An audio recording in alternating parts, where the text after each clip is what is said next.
पटना में 400 रुपए दूध का बकाया था और पटना के फतुहा के दो पटीदार 400 रुपए के बकाया के लिए इतना बड़ा मारामारी करते हैं कि आप सुनेंगे तो भौचक्के रह जाएंगे।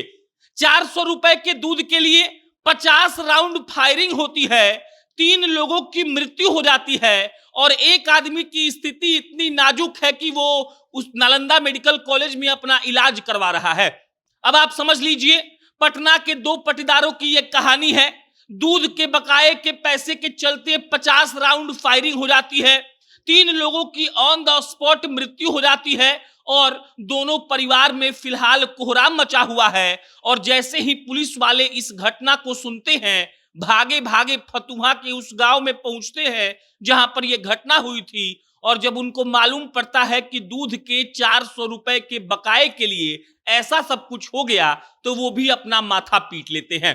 पहले तस्वीर देख लीजिए, ये रोती बिलखती परिजन है, ये पुलिस वाले हैं जो फतुहा पहुंचे हुए हैं और फतुहा में ऐसा हो गया जिसकी कल्पना भी एक आम आदमी नहीं कर सकता है। भला 400 रुपए के लिए कौन 50 राउंड फायरिंग करता है? और तो और 3 लोगों की जान भी चली गई है, एक आदमी क्रिटिकल है और अस्पताल में भर्ती है।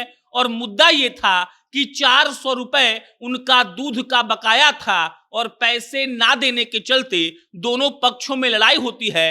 एक पक्ष के 2 आदमी की मृत्यु होती है, एक पक्ष के 1 आदमी की मृत्यु होती है और एक आदमी Nalanda medical college and hospital में भर्ती है, क्रिटिकल है और उसका इलाज चल रहा है।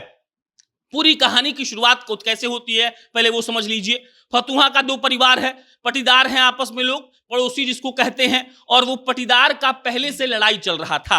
कहा जा रहा है कि उन दोनों के बीच में जमीन को लेकर कोई विवाद था और जमीन को लेकर विवाद पहले से चल ही रहा था और इधर दूध का 400 रुपए का बकाया का मामला सामने आ गया। अब जब 400 रुपए का बकाया का मामला सामने आया तब ये लोग अपने गुस्से पर काबू नहीं कर पाए। दोनों तरफ से हथियार निकाले गए और दोनों तरफ से ताबड़तोड़ 50 राउंड फायरिंग कर दी गई।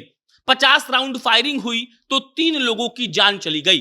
पुलिस वाले जैसे ही इस खबर को सुनते हैं, 7 थानों की पुलिस पहुंचती है जल्दी जल्दी और देखती है कि यहां पर तो युद्ध चल रहा है।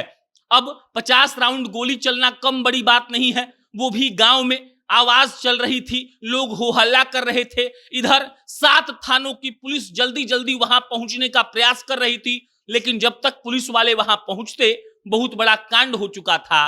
गोली तो चल ही चुकी थी, 3 लोगों की मृत्यु भी हो गई थी और एक आदमी इतना क्रिटिकल है कि उसका इलाज Nalanda medical college and hospital में चल रहा है और खबर के अनुसार उस आदमी को भी गोली लगी है। अब जब एसपी साहब, डीएसपी साहब वहां पहुंचे तब उन लोगों ने मामले का पड़ताल किया।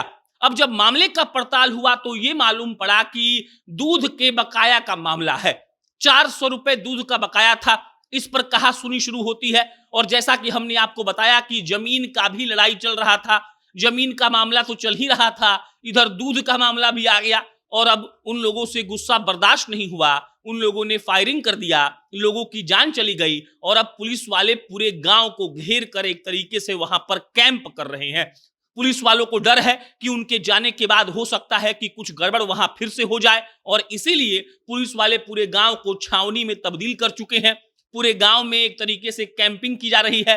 कोई भी गलत एक्शन लेगा तो उस पर कार्रवाई हो जाएगी, कोई भी गलत काम करते हुए पकड़ा जाएगा तो उसको गिरफ्तार किया जाएगा और पुलिस हालत को काबू में करने के लिए छापेमारी कर रही है, लोगों को समझा बुझा भी रही है, जो गलती कर रहा है उसको पकड़ भी रही है, रोक भी रही है और मिला जुलाकर इसी के लिए पुलिस प्रयासरत है कि अब मामला ना बिगड़े। बाकी अधिकारियों ने कहा है कि छापेमारी करके दोषियों को ढूंढा जा रहा है। जिन लोगों ने गोली चलाया वो भाग गए हैं, छापेमारी हो रही है और इसी के लिए प्रयास हो रहा है कि उनको कैसे भी पकड़ लिया जाए। बाकी इस मामले पर कोई अपडेट आएगा हम आपको इत्तला करेंगे। मेरा नाम प्रशांत है, बहुत बहुत धन्यवाद।